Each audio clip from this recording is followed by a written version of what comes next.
Hi guys! This is your nurse Chris Diaz again, and pregnancy vlog muna yung ibibigay ko sa inyo, or pregnancy content. Parang ang tagal na yata nung last vlog ko, no? Parang mga November 30 pa yata yung last film content ko. Isa sa mga responsibilidad natin bilang isang magulang, kapag nalaman mo na magkakaroon ka na ng anak, ay ang ibigay ang mga pangangailangan nila, katulad ng pagkain, damit, tirahan, at edukasyon. Pero alam niyo ba, na nagsisimula na kaagad yun kapag nalaman niyo pa lang na meron ng supling na nabubuo sa inyong sinapupunan. O yung asawa ninyo o karelasyon ninyo ay meron ng bata sa kanyang sinapupunan. Hindi dapat magsimula ang pag-aalaga sa bata kapag nasa labas na ito. Dapat sa loob pa lang ng matres mo, mami, ay simulan mo na ito. Dahil dito nakasalalay ang magiging kinabukasan ng batang iluluwal mo. Magiging sakitin o healthy ba siya? Magkaka-deformity o deperensya ba siya? Magiging matalino ba siya? At marami pang iba. Kaya ito na nga, ano-ano nga ba ang mga prenatal supplements na kailangan nyo ni baby?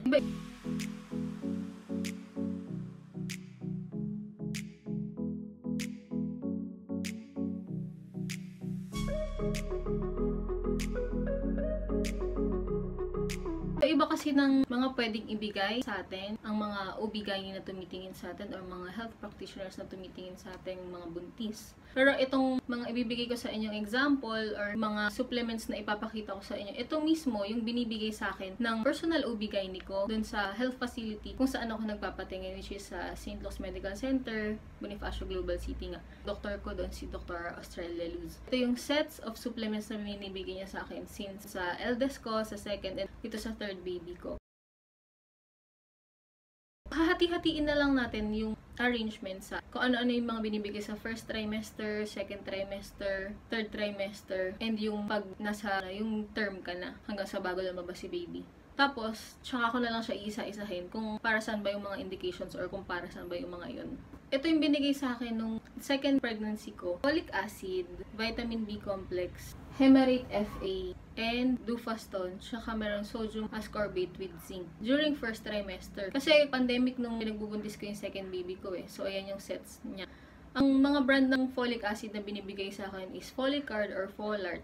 Any naman dun sa dalawa pwede. Sa vitamin B complex naman is Neurobion. And sa second trimester ko naman, ang mga binibigay naman ni doktora ay Calciumate, Hemarate FA, Obimin Plus, tapos meron pa rin vitamin C or yung sodium ascorbate with zinc. And meron ng additional na maternity milk or yung Enfamama natin. Sa third trimester naman, ang mga binibigay naman sa akin ay Calciumate, Hemarate FA, pero dun sa first baby ko, Trihemic yung binigay niya na supplement. Kasi nakakonstipate ako nun sa Hemarate. Pero ngayon kasi meron ng Hemarate FA, hindi siya nakaka-constipate. So pinalitan niya ng Trihemic before yung iron supplement ko sa first baby ko nung third trimester na ako. Then, meron pa rin tayong Obimin Plus and yung maternity milk natin na Enfamama. Tapos, meron pa rin sodium ascorbate and zinc.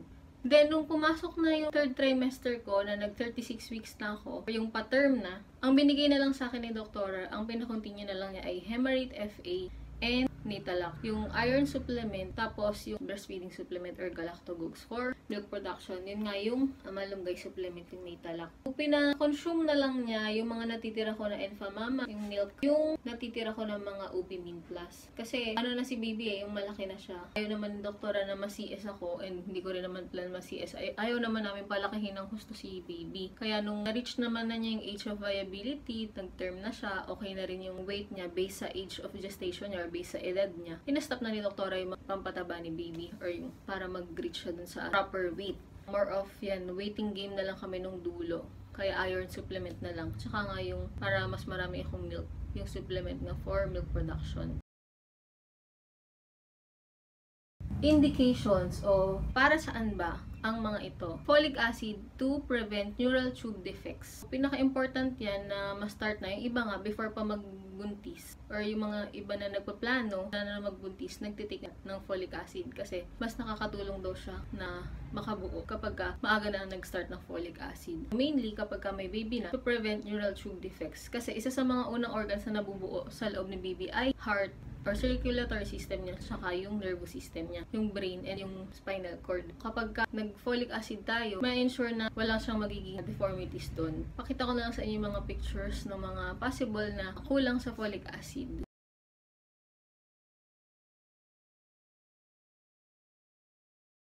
Yung vitamin B complex naman natin or neurobion to prevent anemia and neuropathy o yung pananakit ng mga dulo ng fingers, yung mga paa, yung mga nerves mo, ganyan, hindi mamanhid, yan, support din yan. Yung iron para rin sa anemia. Kasi kapag nagde-develop si baby sa loob, sobrang mataas ang demand ng katawan ni mami sa blood flow. So, nakukulangan siya ng iron kasi nga pinapasa niya kay baby or bumubuo ng internal organ si baby. Kaya kailangan may iron supplement tayo. Itong Dufaston naman, lagi akong nare-resetahan nito nung first pregnancy ko, saka second pregnancy ko kasi medyo maselan yung pagbubuntis ko. Sa first ko, lagi akong nagbe-bleeding.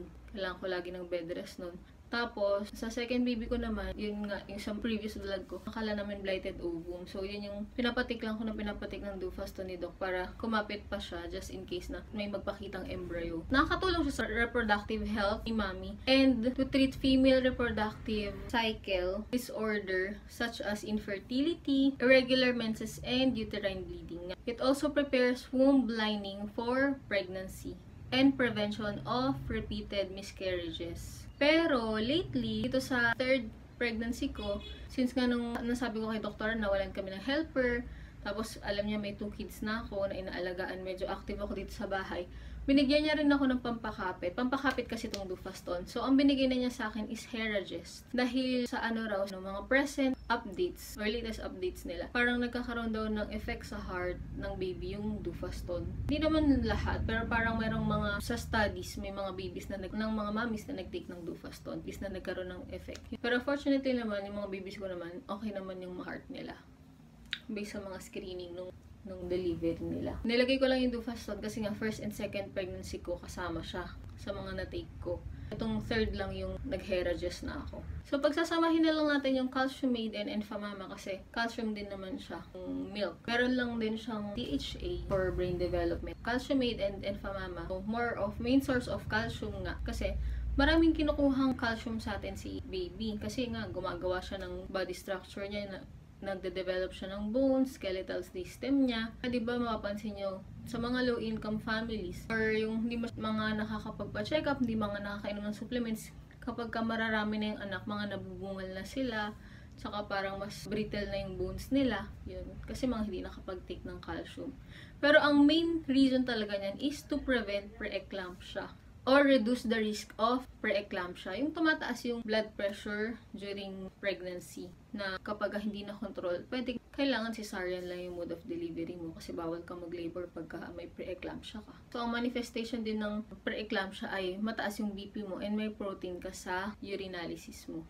It can also reduce the risk of stroke, convulsions, blood clotting problems, fluid in the lungs, kidney failure, and even death. Na common sa low-income families nga and low-income countries. Pregnant women at least need 1,000 mg of calcium daily. So, nako-cover naman na yun ng Calcium-Aid and yung Enfamama natin na prescribe ng mga OBs. OB-Min Plus. Sa lahat ng vitamins ko, ng prenatal supplements ko, ito yung medyo malaki. Ano siya, parang siyang soft gel. Multivitamins to with EPA and DHA. So, yun yung may pampatalino ng baby.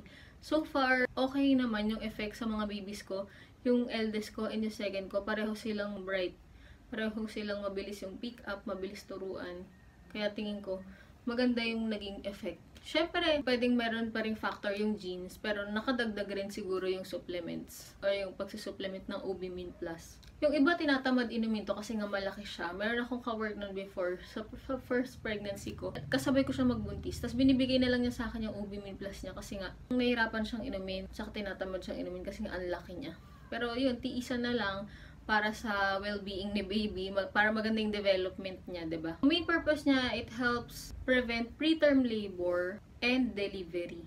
And also promotes brain development nga of your baby. So, yung last natin is Natalac. Ito nga yung malunggay capsules na piniprescribe sa hospital. Usually, marami kayong makikita na malunggay capsules or malunggay supplements na brand available sa market or yung mga na-order lang. Pero itong Natalac talaga, kahit nung nag-work pa ako sa hospital noon as nurse, ito talagang binibigay namin sa mga postpartum patients or yung mga post-delivery patients. And ito rin yung pinrescribe sa akin sa first baby ko and second baby ko nung after kong manganak and before ako manganak.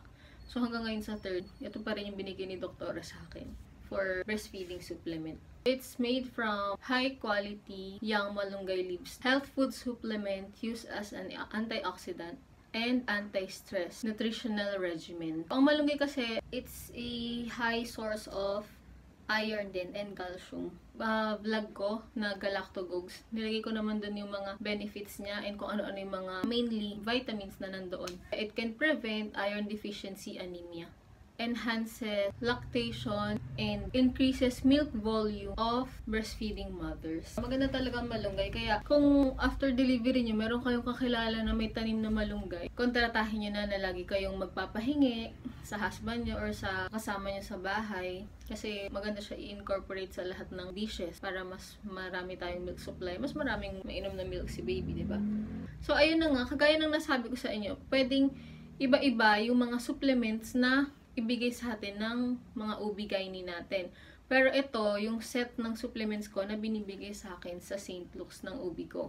And, nabibili ba siya ng walang reseta? Yung mga supplements like Obimin Plus, Calciumate Hemarate, nabibili ko siya ng walang reseta. Pero, yung latest pala na inad sa akin ni doktora ngayon, kasi hindi nga tabain yung baby ko, itong third pregnancy ko, binigyan niya ako ng Moriamin Forte siya, protein supplement ni baby. Yun, kailangan yun may prescription ni OB para makapag-purchase kayo sa mga pharmacy. Ang pinakang gusto ko lang i-impart sa inyo sa vlog na to ay magpa-check up kayo, magpa-prenatal check up kayo, and yung mga ire-reseta sa inyo ng healthcare provider or ng OB ninyo ay i-take nyo talaga religiously. Wag na basta nagpa-check up lang kayo tapos hindi nyo bibilhin yung supplements or nabili nyo tapos hindi nyo iti-take. Marami kong ganung friends yung pinapamigay lang nila yung nabili nilang supplements pag parang feeling nila hindi nila kayang i-take or nahihirapan silang i-take or tinatamad silang i-take. Kasi hindi naman para sa atin lang yun na mga mommies. Para sa atin siya, yes, as support sa pagpapalaki natin sa baby natin sa loob. Pero mainly, para talaga sa development ni baby yon. Kasi may mga pwede siyang maging sakit. Kagaya nung sa folic acid, diba? Pwede magkaroon neural tube defects kapag hindi niya na-take yung mga yun. Or pag hindi niya na-take yung mga yun. Tapos, halimbawa, kagaya niya, Obimin Plus, may chance pala na maging genius yung baby niyo, diba? May chance pala tumalino yung baby niya dahil may DHA and EPA. Tapos, yung Enfamama, meron din yung DHA. So, hindi niya tinitake. E di, nabawasan na yung chance natin na magkaroon ng bright babies. Kaya, ayun. Yun lang masasabi ko. I-take niyo talaga siya and part sa prenatal care ang pagtitake ng prenatal supplements. Marami kasing families na parang nanghihinayang mag-invest sa mga bagay or mga health-related gastos kapag wala pa si baby. More of nag-focus tayo sa yun kapag nandyan na siya, yung delivery na, or kapag naman nakalipas na yung isang taon, yung birthday, yung binyag, dapat mas unahin natin yung pagpapaganda or pagpapalakas ng health ni baby and pagkakaroon ng quality development ni baby sa loob. Which is yung pagtitake nga ng mga prenatal supplements and pagkakaroon ng magandang prenatal healthcare. More than dun sa mga gastos paglabas ni baby. Kaya yung mga magagandang damit or what. Preference naman natin. Sino bang ayaw na bigyan ng magandang damit and magandang celebrations yung baby paglabas. Pero sana mas i-focus nyo yung kahit hindi nakikita. Which is yung nasa loob or yung mangyayari or magiging outcome kay baby.